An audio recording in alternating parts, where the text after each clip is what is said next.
बिहार के मंत्री, बिहार सरकार के मंत्री और वीआईपी अध्यक्ष मुकेश सहनी के लिए अच्छी खबर तो नहीं है।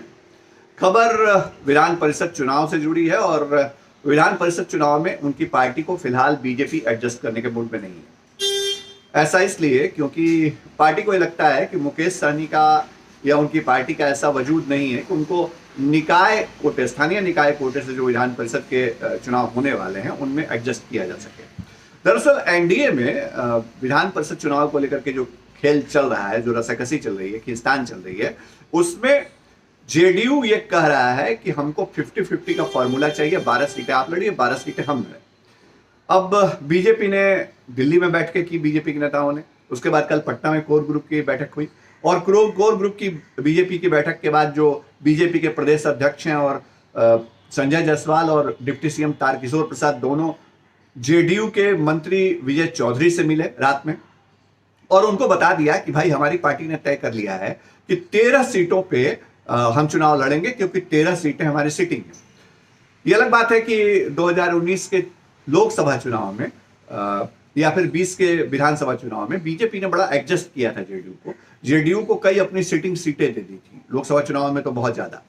लेकिन इस बार बीजेपी इस मूड में नहीं है। बीजेपी विधान परिषद में कम से कम सिटिंग सीटें जो हैं उसको कॉम्प्रोमाइज करने के लिए तैयार नहीं है। तो 50-50 वाला फॉर्मूला तो बीजेपी ने खारिज कर दिया, लेकिन 13 और 11 का जो फॉर्मूला है ना एनडीए के अंदर, उसमें बीजेपी और जेडीयू अगर सीटें बांट भी लेती हैं तो इसमें कहीं दूसरे घटक दलों के लिए कुछ मिल नहीं रहा है। मतलब मुकेश सहनी की पार्टी जो उम्मीद लगाए बैठी थी कि हमको विधान परिषद में कम से कम 1 सीट मिल जाएगी स्थानीय कोटे वाले में, वो उनको नहीं मिलने जा रही है।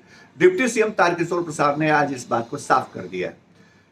तारकिशोर प्रसाद ने जो कहा है उसका छोटा सा हिस्सा आपको दिखाते हैं और आप इस बात से समझ जाइएगा कि मुकेश सहनी को लेकर के बीजेपी का रुख क्या है। वीआईपी के साथ तो हम लोग बिहार विधान परिषद में कभी चुनाव ही नहीं लड़े हैं।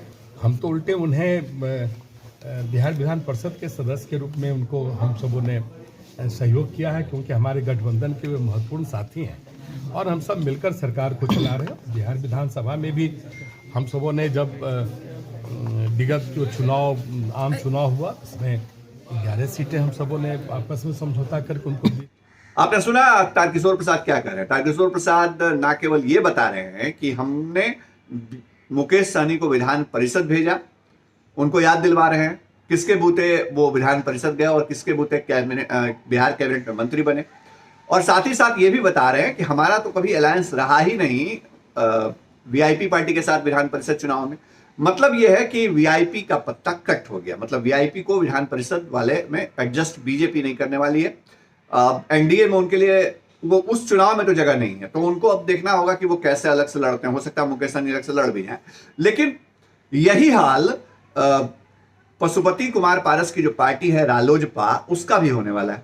रालोजपा को लेकर के भी बीजेपी के नेताओं ने चुप्पी साध रखी है, अपने कोटे से वो सीट देने वाले नहीं है। और जेडीयू अगर 50-50 की बात करके 12 सीटों पर दावा कर रहा था तो ये कहां से मान लिया जाए कि वो 11 सीटों में 2 सीट रालोजपा को दे देगी, क्योंकि पशुपति कुमार पारस कह रहे हैं कि हमको तो भाई वैशाली और सुपौल 2 सीटें चाहिए।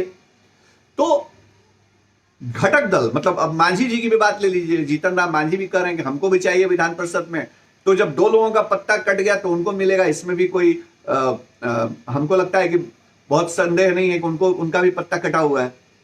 मतलब जो एनडीए में छोटे एलाइज हैं, चाहे वो रालोजपा हो, हिंदुस्तानी अवाम मोर्चा हो या फिर वीआईपी हो, इनको एडजस्ट नहीं किया जाएगा विधान परिषद के चुनावों में। तो 24 सीटों में फॉर्मूला जो निकल के आ रहा है वो फिलहाल हमको 13 और 11 का दिख रहा है।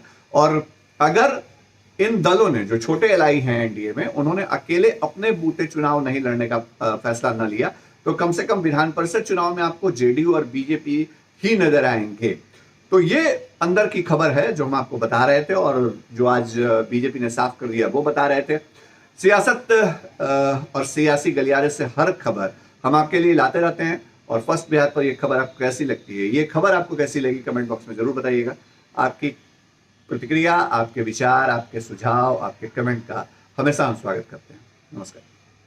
तंत्र मंत्र के बादशाह, भारत के जाने माने सर्वश्रेष्ठ गुरु खान जी मिलेगा हर समस्या का समाधान गारंटी के साथ। मेरी बेटी की शादी के लिए बहुत से रिश्ते आते थे, पर कोई न कोई अड़चन पड़ जाती थी। इसी वजह से मेरा पूरा परिवार बहुत परेशान था। बाबा जी की दुआओं से आज मेरी बेटी एक बड़े घर की बहू बनी।